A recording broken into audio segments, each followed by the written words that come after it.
Lynne Goldstein, retired professor of anthropology from Michigan State University. And we are today on June 14th in Scottsdale, Arizona at my home.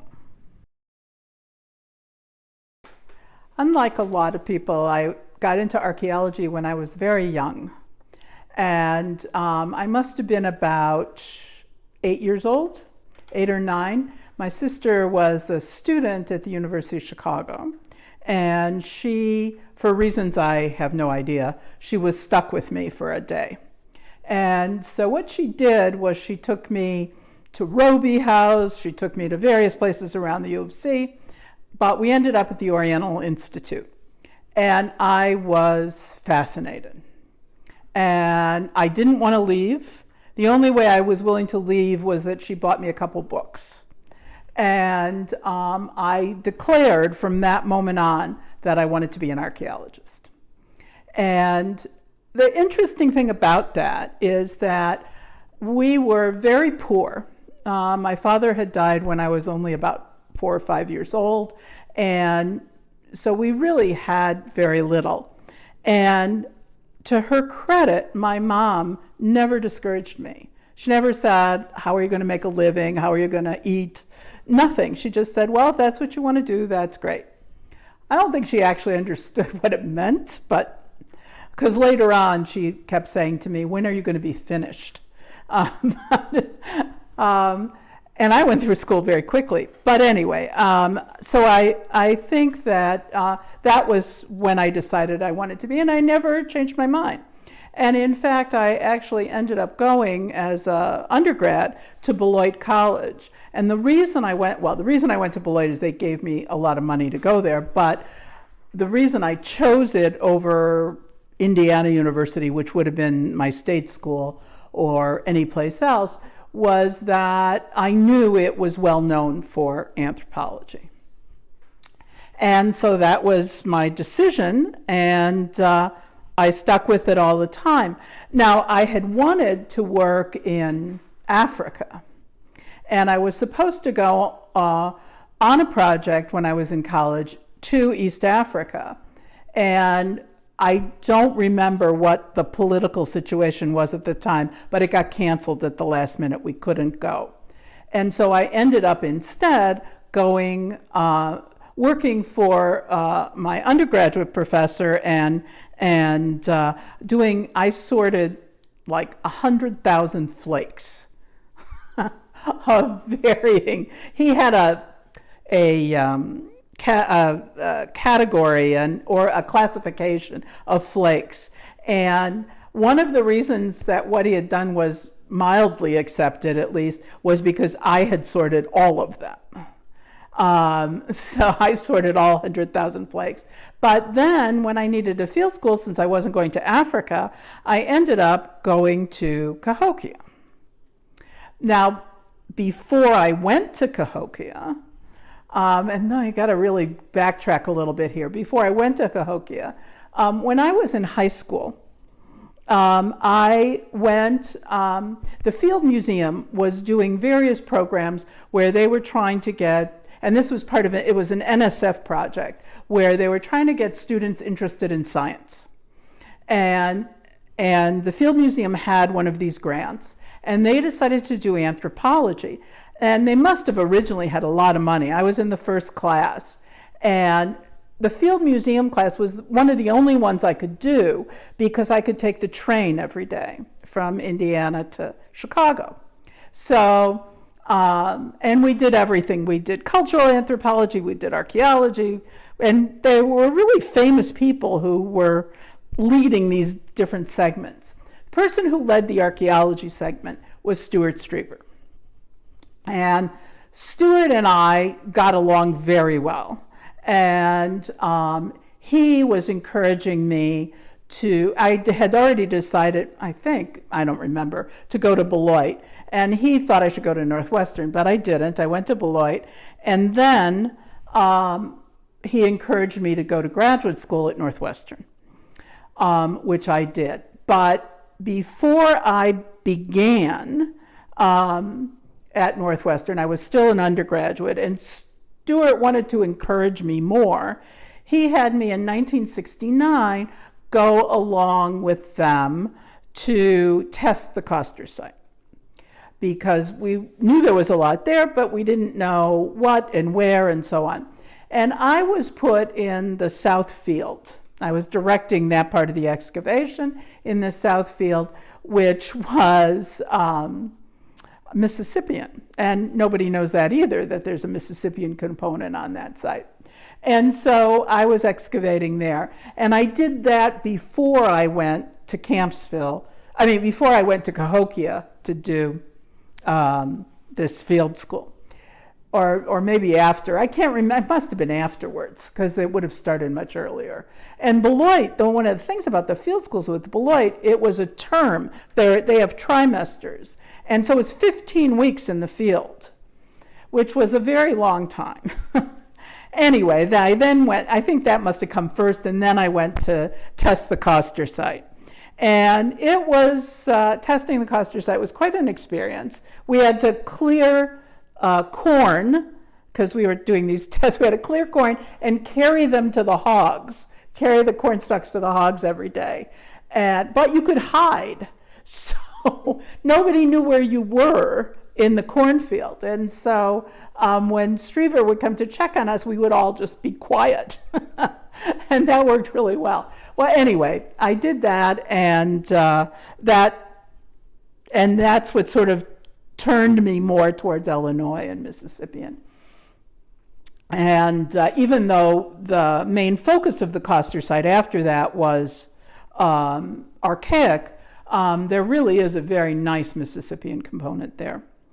And I worked after that as a supervisor at Coster, and I supervised the individual test pits, and which was really quite difficult, because you had to keep climbing up and down these ropes every day to get in and out of the individual test pits, because each of them was, the most shallow was probably 6 feet deep, the deepest was 30 feet deep, and so it was quite the job. And then I went back in 71 to supervise at Cahokia.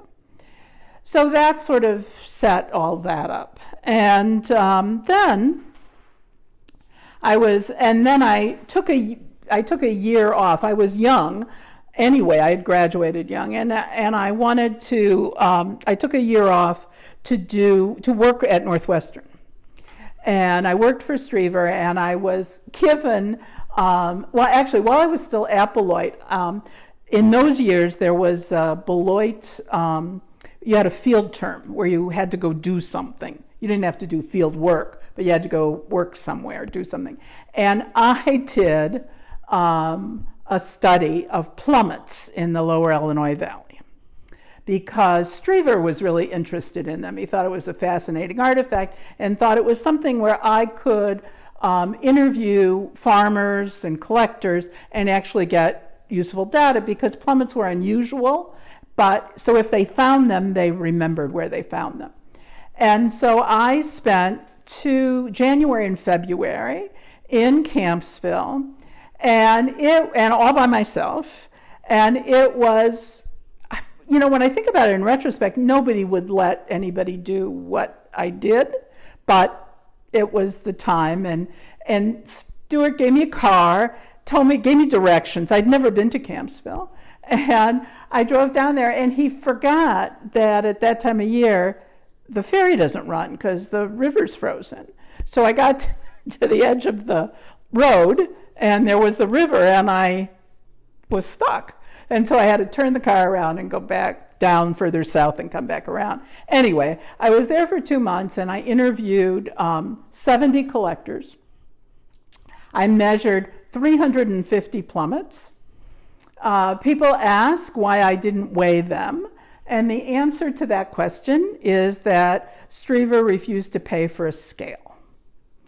And I was poor.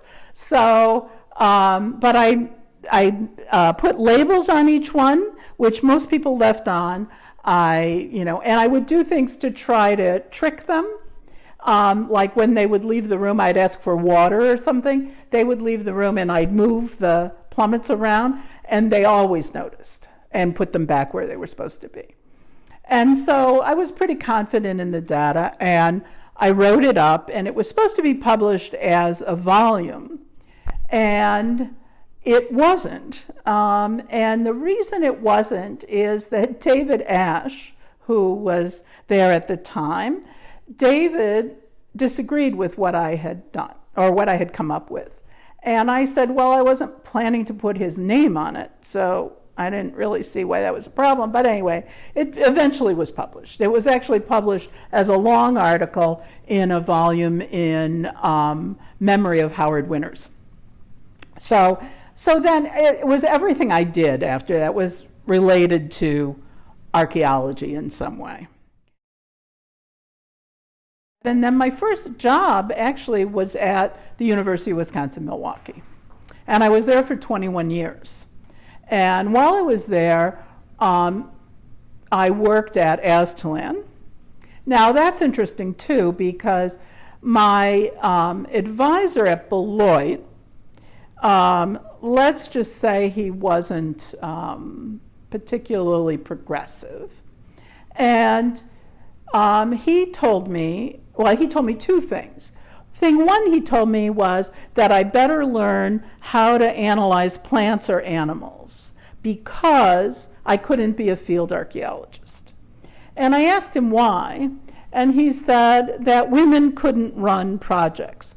And I pointed out woman who had run a project, and he pointed out this other person, and he said, look at all the trouble she had. And I said, well, what about this man? Look at all the trouble he had.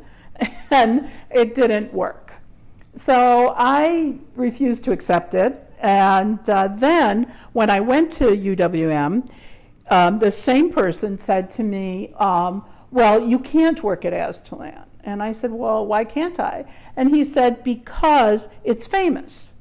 And nobody will know who you are, and you'll just be another person who worked at Aztalan, and that's it. You need to go someplace where no one's ever looked before, and then, you can have a career. And I thought that was really stupid. So I didn't do that. And I worked in and around Aztalan for the whole time I was there, and I still work there, even now. And I haven't had any trouble with people not knowing who I was. And in fact, I was able to do quite a bit while there. And so that's been the sort of baseline project that I've worked on, all the time. My dissertation was on 2 Mississippian cemeteries in the lower Illinois Valley, one of which I excavated myself, the other of which was excavated by Greg Perino. And the reason I used Perino's data is because it was very close to the site I worked on. The site I worked on, Moss Cemetery, was relatively small. We had about 40 individuals. Shield had 300. And interestingly, while I worked on that in Campsville, Binford came to visit, and Binford was extraordinary to me. He helped me enormously think through how to do the analysis. He had just published the mortuary paper in the 71 volume. And what he did, once he decided I was okay and I was doing the right thing, he actually gave me all of the literature he used for that paper. He sent it to me in this big box, and which I still have. And that, and he said, all you have to do is just share it with other people, which I've done. And so that was very helpful. And doing the mortuary project is what got me into doing sort of cemeteries and mortuary archaeology.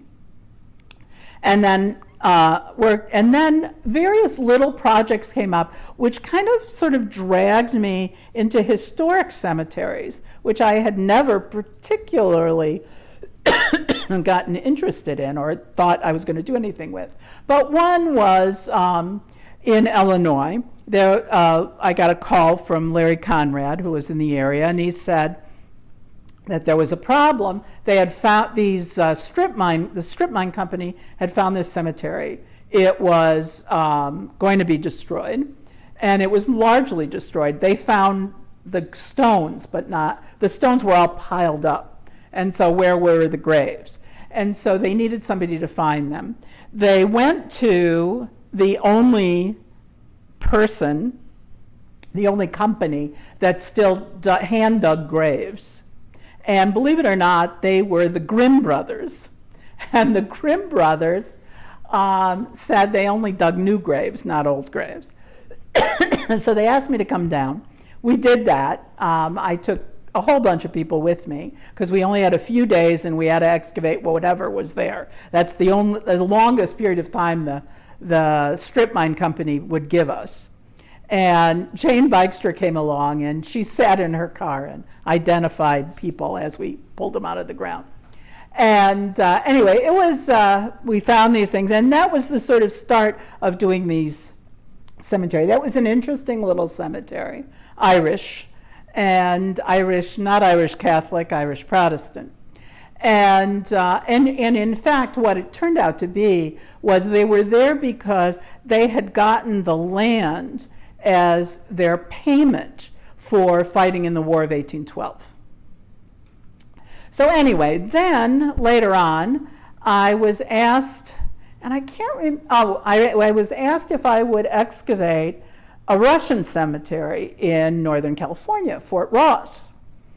And why that happened is because I had a graduate student who knew Russian and who really wanted to do something with Russian for her dissertation. There was a particular site she wanted to reanalyze. The person who excavated that site refused to allow her to do that because he was still going to publish it. It was 40 years before, but he was still going to publish it. So I'm a little more sympathetic to that view than I used to be. And so that was out. And she was talking to a Russian ethnologist who said, well, why do you want to do that anyway? What you should do is excavate the cemetery at Fort Ross. And Fort Ross is in Northern California. It's sort of due west from Santa Rosa. And it was in use from 1848, until 1848. So 1812 to 1848, something like that. And we knew approximately where the cemetery was, but not how many people were in them. They thought maybe 50, 75, something like that. We found like 140 or something. But anyway, so this was going to be my student's dissertation. My plan was to just go out with her and come back after I got her set up. Well, it turns out it took us 18 months to get permissions, because I had to get permission from the coroner, from the Native American Heritage Commission, from Alaska Natives, from 2 different branches of the Russian Orthodox Church, from the parks, because it was in a park. And there were all together 10 offices that had to give me permission. And if any one of them decided to change their mind, we were done. So I finally got permission, and when the okay came through, it required me to be on site at all times. So I couldn't go back home, and so I ended up doing it. After the first year, my student sort of got freaked out for various reasons, not important, and decided she had enough data and that was it, but I still had to finish the cemetery. So I had to go out another 2 years after that. Anyway, and that particular excavation was very important because I worked with Kent Lightfoot, and Kent and I, really ended up working together quite well and became good friends. I worked with various other people, and it was a very positive project. In fact, even though that was in the 90s, last May, almost exactly a year ago, I was invited by the Russians to fly to St. Petersburg to present a paper at the Fort Ross U.S.-Russia symposium. And so they paid for me to fly to Russia, so that was very interesting. But it was like they weren't interested before, and then suddenly now they are, because they have more of an interest in Fort Ross and they've been paying more money. So that was quite interesting. What was even more interesting was I got a call from Michigan State, where I had moved in '96. I got a call from Michigan State, and they, from the lobbyists in Washington, saying, we got a call in the Washington office from the Russian ambassador. And the Russian ambassador wants your phone number. And we're very concerned because anything having to do with Russia right now is kind of touchy. And do you know why? And I just laughed and I said, it has to be Fort Ross. And he said, oh, okay. And so that's what started that whole thing. So in 2006, I was on sabbatical. I was here in Phoenix, actually. I was in Tempe. I was at ASU for the year. And I got, just before I came, I got a request from SRI. They were about to start excavating this major historic cemetery in downtown Tucson. And they wanted to know if I would be interested in serving as a consultant on the project. Well, I thought that, number one, that sounded very interesting, and number two, it would pay for my sabbatical. So I said yes. And what I did is I drove down once a week or so from Phoenix to Tucson, and I would stay overnight a few days and work on the project. It was a fascinating project, and it was, literally downtown Tucson. And everything we did was actually required by court order because most of it didn't fall under NAGPRA. And so that was much stricter, but what it did is it gave us the opportunity to experiment with some things, to try things that wouldn't be tried otherwise. And in part, that was due to me talking with and convincing Roger Anion, who represented the county, that we could do this, that this would be really interesting. Can we do this under the court order? And Roger was great about figuring out if we could do it. And one of the things we did in the project, we found 1,400 individuals or so. And they were Hispanic and Native American and European, and it was called the National Cemetery, and there was a military section. It was called the National Cemetery, which has more to do with when it was established than it does anything else. And it was established after the Civil War when they established these national cemeteries all over. Now, Arizona was not in the thick of the Civil War, but it was involved. So anyway, one of the things we did was we worked very hard on coming up with an approach to figuring out identity. And this was my idea, and it worked, so I was happy about that. But what we did is we had a historian, we had osteologists, we had the archaeologists, and we had each of them, for all the burials, go through and basically, based on your data, how would you classify this person? Now, if we agreed, cross, great. And if we didn't agree, we would sit and discuss it, whose data was more reliable, better, stronger, whatever. And if we were adamant about what we had, then we listed the individuals multiple affinities. And we used the term affinity because it didn't fall under NAGPRA. It was an interesting process, and at first, the tribes and various other people were upset about it. And they were like, well, why aren't you using NAGPRA? And we explained what we were doing and why we were doing it. And that made sense to everyone. And it actually turned out to be a really good way to do it because, of course, the law says preponderance of evidence. It doesn't say absolute. It doesn't say beyond a shadow of a doubt. It says preponderance, and so that's how we treated it. So that project went on for a number of years. It was great. Once I went back to Michigan, I would fly out here every 6 to 8 weeks and do work for several days. And it was fascinating and it was important. And then we wrote it up, and enough of the people on the project had come and gone and changed that I ended up writing much more of it than I had originally intended, but that was fine. So that was yet another project.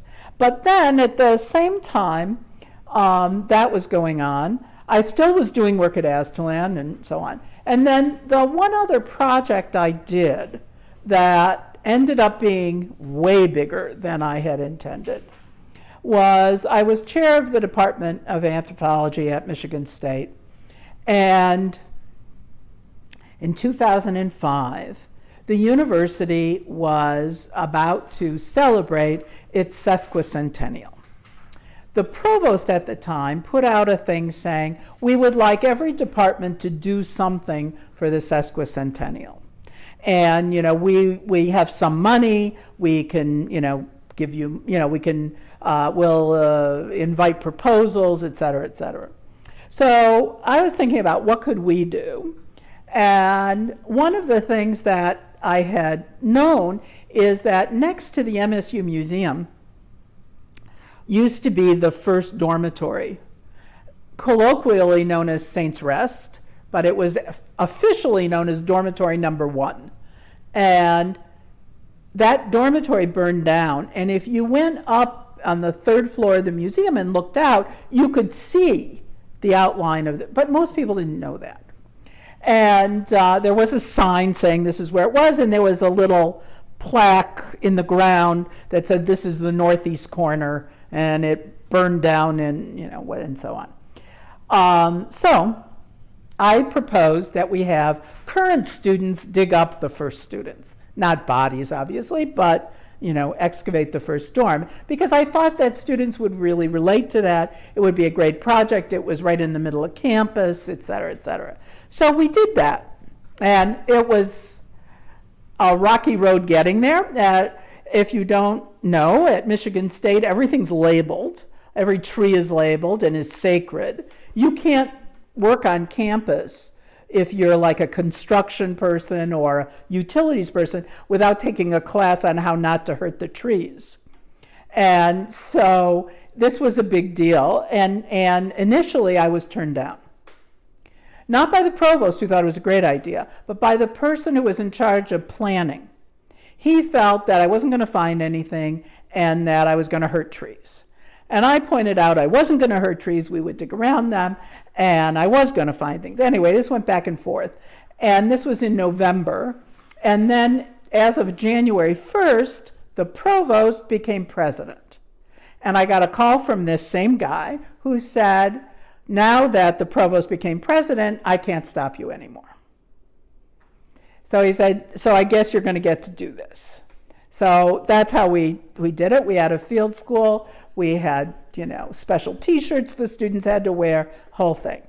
And it was great, and we found a lot. Historic archaeology was not my thing, but, okay, fine.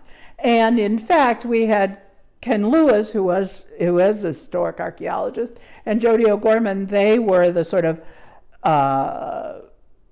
advisors, they were the teachers on the field school. I was like I made sure everything ran smoothly. I got permissions. I talked to the president, the whole thing. So we did all that, and the president came to visit one day, and she said to me, the project turned out to be amazing, and we were actually covered everywhere, from the Chicago Tribune to a full-page spread in the Chronicle of Higher Education. And so she showed up one day and said to me, did I think that this had research value? And, should we be doing this as research? And I said, and this was smart of me as it turned out, I said, I don't know. Let me think about it and get back to you. And so that's what I did. And certainly for student training, it was amazing. And it was amazing too, something I hadn't thought of, which is students who couldn't afford to go on field schools could suddenly get training. And it was not always money. It was because they had to work. It was because they had family, they had children, whatever. But this allowed them to do that. And so we were able to train people to work with construction people and so on. So we set up this whole thing. And it was, and so we started working on it. And the problem, of course, is I didn't have any money. And so I got a call, and they started including me on every single project that the university was doing, which was wonderful, but it meant I was getting tons of email every week asking me to sign off on things. So I was like, this is not really working so well, and most of them I could do, and I'd say no, yes, no. But then I got this call saying, we're doing this work in a very old part of campus. This is where where so-called faculty row was. And didn't we need to do work there? And I said, yes, but I can't. And they said, well, what do you mean you can't? And I said, maybe you can ask me to work for free. I said, but I can't ask students to work for free for more than a day or two. And I said, it's going to take us a chunk of time and we can't work for nothing. And so they said, well, we don't have any money. And I said, well, if you don't have any money, I for sure don't have any money. And they said, you're going to let us destroy this? And I said, no, you're letting us destroy this because it's not me who's doing the project. And so we went back and forth, and then I got a call saying, if we gave you the X number of dollars, can you do something? And I said, okay, yes, we can. And so we did. And then, fortuitously, we scraped together money for things. A little from the graduate school, a little from here, a little from there, various project money. It was fine. Then MSU was in a competition to get what's known as FRIB, Facility for Rare Isotope Beams. $600 million project, federal, obviously, coming from Department of Energy. And we were in a tie with it from Fermilab outside Chicago.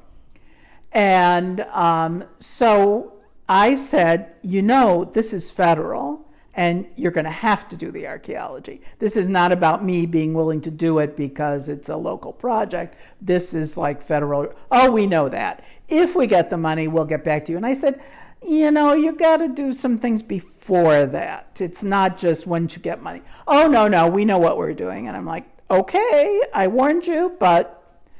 So on a Tuesday afternoon, I get a call that said, Lynn, we are now in the final competition, and we got a list of questions from the Department of Energy, and we have to have answers on all of them to them by noon on Friday. And one of the questions is, what is the probability that you're going to find archaeological resources in the project area? And I laughed, and I said, let me see what I can do. Now, I had already done the work, because I knew that they were in trouble and going to be in trouble. So we'd already done it, and I thought, how long can I drag this out?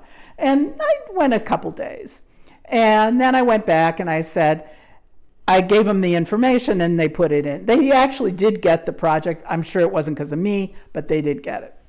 So I was in the library one day, and the person who was vice president for facilities saw me. And he came up and he said, we need to talk.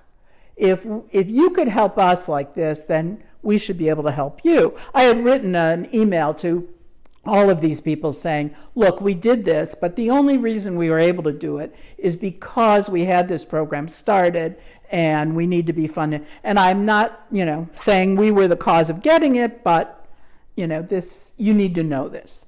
So he said, if you can help us, we should be able to help you. So we met. He asked me to come up with a budget. I did.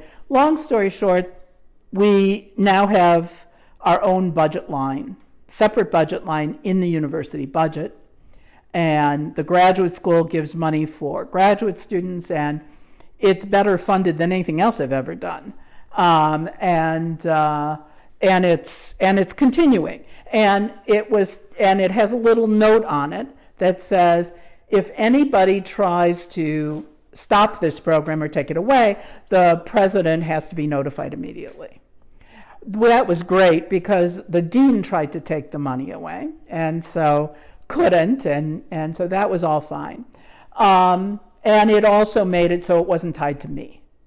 It wasn't just me going in and getting money all the time. Now, the one thing I did do is we had some trouble with contractors who didn't want us around, who felt we were slowing things down. And one of them, who was particularly bad, called me at 6:30 one evening and said, "We've hit something, Lynn, and we need to, I think it's important." And I'm like, 6:30, do I go on campus? Am I going to end up in the bottom of this trench?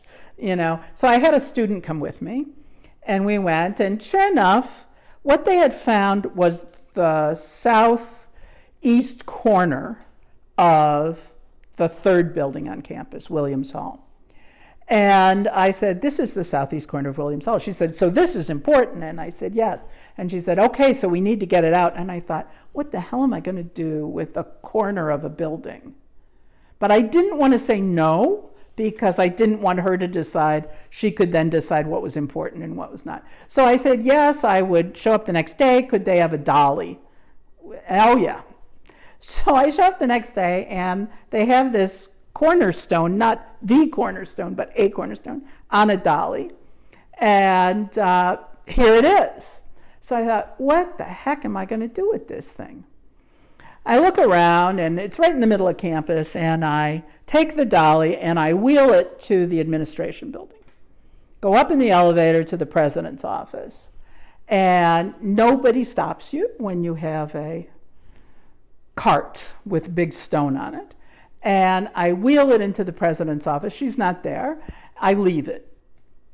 And I go back to my office. And, very soon the phone rings. What the hell is this thing? Well, it's the cornerstone. It's a cornerstone from Williams Hall, and I said, you have so much basketball stuff in your office, you really need some history. So in fact, she had the carpentry shop build a stand for this thing, and I wrote a label for it and stuff, and as far as I know, it's still there. But it's also what was, I don't know if you saw this, but it's also what was commemorated in the cartoon that the AAA did. The AAA recently, and I can show it to you, this woman in England has been doing this full-page, two-page spread in almost every issue of Anthropology News. That's a cartoon. Anyway, so that's a cartoon. It's actually in cartoon form as well. Anyway, so that's part of what got the program started. And I'm very proud of it for a lot of reasons. I think it's actually intellectually important to study the beginnings of these universities, especially the land grants. And also, I saw the program. I'm obviously not directing it anymore, but I saw the program as something that could be experimental. So we experimented with everything. Anything students would come up with, we would do. I had a group of graduate fellows every year who would have to do certain things we did as a group, but some things they had to do their own project. And we did all of that, and it was great. And every single student who was part of the program ended up getting job interviews because of campus archaeology. When people saw that on their CVs, they were curious about it, they were interested in the public archaeology aspects of it, and it's been enormously helpful to the students. So it's been a very, very successful program, and I'm very proud of it. Do I consider it and I'm actually doing a book right now on it. Do I consider it the main focus of my research? No, I don't. But I'm not a historic archaeologist either, so there's that.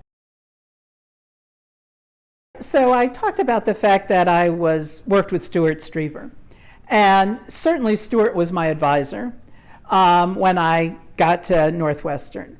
But Stuart wasn't exactly the best advisor. And I had a particular problem, which was I was poor, which meant I had to work, and I worked for Stuart. In my spare time, I did all of the bookkeeping for his foundation and for the university accounts. And there was never as much money as he pretended there was.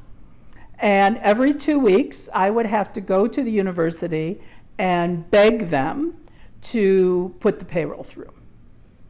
And I would say, well, you know, we are not any more in the hole than we were last 2 weeks ago, so therefore, you know, anyway. When I finished my PhD, that office in the university took me out to lunch. They told me how much they were going to miss me.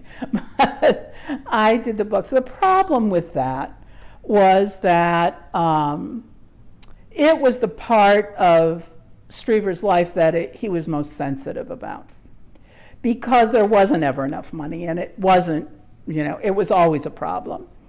And so he would take out his frustration and anger on me, because I was the person who was telling him he couldn't buy something, or that, you know, we would have a bill for a couple $1,000, and I'd say, we have to pay this. And he'd say, well, we don't have the money, so send him $25. And I was like, I don't think we can do that. We owe them $2,000, they're not going to want $25. I'll do it anyway. You know, and I was the one who had to answer the phone and deal with the calls and all of this sort of stuff. And at one point, I was very frustrated, and he said, well, you need help. So he hired this woman to be my assistant. And I'm the one doing the payroll, right? And I look, and she's being paid more than me. And I said, I pointed it out to him. I said, wait a second. He said, you know what? You're right. I'm going to fire her. So that was back to where we were. And so Stuart was a mentor. I learned a lot from him about how to run a project, how not to run a project, all kinds of things I learned from Stuart. How to do public archaeology, how to work with landowners, how to work with collectors. One of the things I did on my Plymouth project is I mapped out the Plymouth territories, the collecting territories for these 70 people. And so I was able to say that, you know, I in no case what was an area covered by fewer than 10 man-years of collecting and things like that. So it was all very, very valuable, but it was hard. And when I started to do the mortuary stuff, Jim Brown made more sense as a mentor. So Stuart was still my chair, but Jim was really who I worked with more.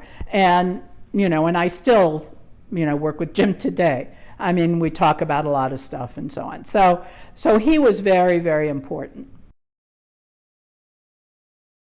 I can't say that in graduate school I felt particularly put upon because I was female, whereas I did as an undergrad. But I just was put upon, I had problems because I was poor.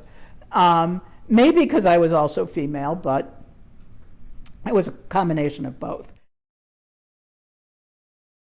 Stuart was very big on saying you had to belong to organizations, professional organizations. So all of us belong to the SAA as graduate students.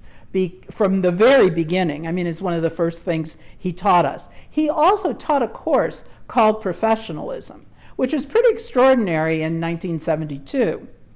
And we had to write proposals and critique them, and we would look at NSF proposals and analyze those, and we did all kinds of things.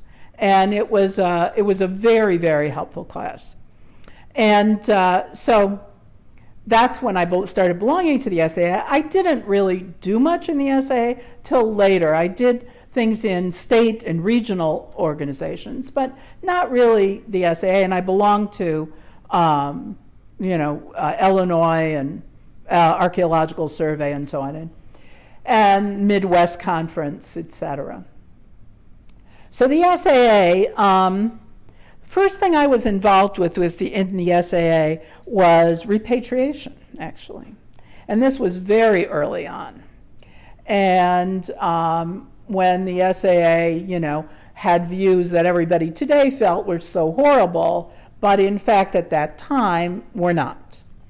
Now, did everybody agree? No, they didn't, but there were several sides. It wasn't that everybody thought the SAA was so behind. Some people thought the SAA was too far ahead. And so it was negotiating that. Then I was asked if I would consider being editor. No, I can't remember which came first. I guess I was secretary. And so I was secretary, and that was an interesting experience when I think about it, because I carried my Mac with me. But that was when the Mac was big and was portable, right? And I had this bag with a shoulder strap and stuff. And then after being secretary, I was editor. And this is a pattern that sort of followed me through my life. And that was that I was often invited to do these things because there was a problem. And they thought I could help fix it. And the SAA, for American Antiquity, there was a huge problem. Because of the previous editor, because of the slowness in publication, because people were suing American Antiquity and the SAA, and there were all kinds of issues. So my job was to get the American Antiquity back on track, which I did. And I ended up being editor for 4 years. And I got it back on track, and I took it in some new directions. It hadn't gone. And one of the best things about it was I got a fan letter from W.W. Howells, who told me how wonderful he thought the American Antiquity had become. And I thought that was amazing. And so anyway, so I got this reputation for fixing things. And that's really, and that sort of followed me in many respects. And so after doing the editorship, then I was asked to serve on various committees and do various things. And the most recent of which was, why weren't women applying for NSF grants and NEH grants? And not so much NEH, NSF, National Geographic, and something else. Anyway, Wintergren. And there was this real pattern. They were equally successful, but 2 to 3 times as many men were applying as women. Even though women were becoming more prominent in the field, and certainly more PhDs, why were men still applying in greater numbers? And there were a lot, it wasn't an obvious solution. And, we got an NSF grant to do it. And it was fascinating. And some of the things that we were able to do that, I don't know that we get any credit for, but one of the things is National Geographic now will allow you to put childcare expenses in, which they wouldn't do previously. So that was a big deal. And so, I think people were disappointed in us that we didn't come up with an answer, but there isn't a single answer. But I do think, and one of the things, my frustration with the project was I actually think a lot of women are much more likely to be discouraged than men with harsh criticism. And criticism in recent years has become extremely harsh. And I think that contributes a lot of it too. But the women we interviewed said, no, it just made me fight harder. And I frankly just don't believe that for everybody. Maybe for a few people, but not for everyone. The award means particularly a lot to me because I'm trying to figure out how to phrase this, but I've made a number of decisions in my career that people have told me were bad. They told me that I shouldn't be doing as much service as I do, that I shouldn't be working with the public so much, that I shouldn't be doing varieties of things, and I did what I thought was right. And I'm really pleased to be honored for the work I've done. And the third thing I want to say is this. According to the SAA program, this award, I'm the 19th recipient of this award, but I am only the 4th female to ever get this award. The others are Linda Cordell, Patty Jo Watson, and Meg Conkey. So I want you to not be upset with the SAA about this, but you guys need to do something, and you need to nominate people. But thank you again. So mentorship also involves AAA. And what happened there is that Dick Ford used to do a workshop for the AAA on how to find an academic job. And two things happened. Number one, he got tired of it.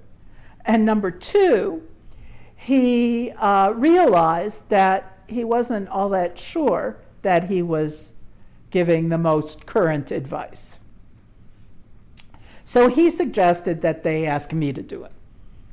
And I said, sure, I was willing to try it. Well, it turned out, I did it for about 15 years. And it turned out they were very popular. And I gave lots of advice, did lots of these things. And it was interesting because it kept me trying to stay aware of what was going on and what kinds of changes there were. And one of the trends we saw in the grants thing, I also saw when I was teaching those things, and that is that where women weren't being hired in the numbers that made sense were in R1 institutions. They were being hired in lower institutions, in community colleges, in four-year schools, but not in the R1s. And so I think that's an important aspect. And it's very, from being chair and being on enough hiring committees, I can see how that happens. Can't say it's right, but I can see how it happens.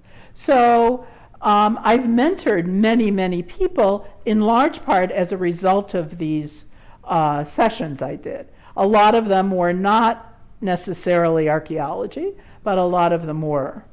And then one day, the graduate school at Michigan State called me and said, we would like you to do this session for our postdocs. And, the postdocs were all in sciences. And what I didn't realize at the time was that the majority of them were also foreign. And so they asked me to come and do a session for them. These postdocs met fairly regularly. I walked into the room and there were over 200 people in the room. And I was like, oh my God, I don't know this is going to work. So I said, look, this is designed for anthropology, but I've tried to make it a little broader.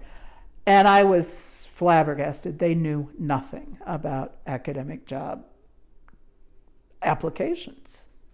They really knew nothing. Nobody had really trained them. Nobody had really, and it wasn't just Michigan State, it was every place. And so that became another sort of interesting topic. I didn't do them every year, but I certainly helped put them together. And I was like, why aren't people in physics and biology and stuff doing these? So there was that. And so that's the sort of, so I did a lot of that kind of mentoring, and I still do.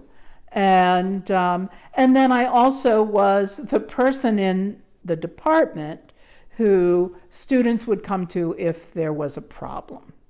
And that started, I was chair for 10 years, and that started when I was chair, and then I was graduate program director, and I also did it that way. And I learned at Michigan State has a really interesting, very flexible nature to it. And what I learned there was, except for retirement, everything's negotiable. And I used to be invited to do presentations at new chair trainings. When I started telling them that everything was negotiable, they stopped inviting me to do these sessions. But it's true. Everything was negotiable. And I'll give you an example. I had a faculty member who we really needed to have him retire. It was really important. And you were not allowed to ask anybody about such things. And I said to him, I said, is there anything, do you that you would like to do, tell me about what kind of problems you're having or whatever. And he said, well, I'd like to retire, but I really want one more season in the field. He was a cultural anthropologist. And I said, well, let me see what I can do about that. So I went to ask about this. And they said, well, Lynn, that's not a problem. And I said, what do you mean? They said, just assign him to that country. And I said, I can do that? And they said, of course you can do that. Have that be his assignment. And I said, okay. So I told him, and I assigned him to the country, and he retired after that. It was great. And my great feat as chair is that I set it up so that another person retired after he died. That was my other great accomplishment. He was very sick and he was dying, and we all knew it, and he knew it. And his last semester, I assigned him to clean out his office, to get everything organized. And he said, well, I don't know if I'm going to make it, but I would like to, retire maybe, and so on. So the reason retirement was critical was because of his health insurance and various other benefits. So I said I want him to be able to retire. So they said to me, well, did he do what he was supposed to do that you assigned him to do in that semester? I said, yes. Did he finish his assignment? He died in April. And I said, yes, he did. Well, then he can retire. And so I had him retire after he died. And it was all very interesting. The part I wasn't prepared for was that his wife and children wanted to go to the retirement luncheon. And I'm like, yeah, okay. So I did do that, but yes, they were able to get all the benefits and everything else. So, but that's always been a kind of a side interest of mine, is solving these seemingly impossible problems, which are all solvable if you just sort of break them down and figure it out. So I've done a lot of that, which is why I've mentored a lot of people. In terms of archaeology, one of the things that I've learned is that, and I don't think that the people who worked on this realize it, when Keith Kintig and all of these people got together to work on the grand challenges of archaeology, they, I don't think, understood how angry people were when they read it. And why were they angry? Two reasons. One, almost no women were involved. Two, they didn't include any consideration of the public. And I think this whole idea of public archaeology is something that is really pretty critical. And it's not, and the other thing I've learned is that we, people our age, tend to think of it as, well, of course, everybody does public archaeology. You go out and you give a talk to the local group. You have your students go into classes. You give a talk to the Girl Scouts. I mean, whatever. But that's what we see. But that isn't public archaeology. It's way beyond that. It's much more sophisticated than that. And it also requires evaluation. How successful were you at doing what you wanted to do? So this notion of public archaeology is much broader than we have historically considered it. I think is a critical piece of archaeology of the future. And I think it's gotten lost because so many of us our age don't think of it that way. We don't think if you say, do you do in public archaeology to almost any archaeologist, they will tell you they do. And they do, to an extent, but not to the extent that is being thought of today. And so there has to be some way to link those things together. Now, one of the things I did do is I was invited, Judy Benz wanted to create this Florida Public Archaeology Network, FPAN. And she knew she wanted this done. She had a prime opportunity to get it through the legislature. And she invited me to come on board on the steering committee as somebody outside Florida, but who understood academic institutions and would understand why academic institutions would be for or against, what the issues were. So I said I would, and I was involved in it for a long time, 15 years or so. And so there, what we did was how do we get the institutions to realize this is part of what they do? And so, that program has been very successful, but not without its problems. And this whole idea of public archaeology being separate, I'm not sure is the best.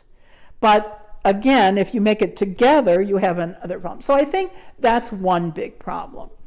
Another issue, and I think this is something that was raised by Keith and others in that article, is I think it probably is time for more synthesis work. And I don't think that's been done a lot because, of course, people said that was bad archaeology, doing synthesis, and so people haven't done that as much anymore. I'm actually writing a chapter literally right now on a book where people have tried to synthesize some mortuary areas. And it is difficult because you don't want to be so general as to, be ridiculous, but so it does become an intellectual problem. But I'm not sure that doing grand challenges across the world is necessarily the way to go either. But I do think the public thing is important. And the other way that I learned, and I forgot about this, the public stuff, is that for 15 years, from the very first one, I was on the Smithsonian Repatriation Review Committee. And how did I get on it? I was the only person who was nominated by tribes and the SAA, and a scientific organization. And I was nominated by both because I had worked with Wisconsin tribes on writing the Wisconsin burial law. Wisconsin burial law is great because it includes a carrot and a stick. So it's not just you can't dig up burials. If you have burials on your property and you preserve them, you don't have to pay property tax on that part of your land. And so that was the carrot we put into the law. And so I worked with a number of tribes on that. And that's who nominated me. And I would regularly go up and visit with them and talk with them about things and so on. So I served on that committee for 15 years, and that was great. That was a really great experience. And it taught me also a lot about this notion of public. and working with, not just working with tribes, but really sort of what happens when you turn over the sort of direction of research to someone else. What does that do? And it doesn't just make you a handmaiden, but it changes the perspective.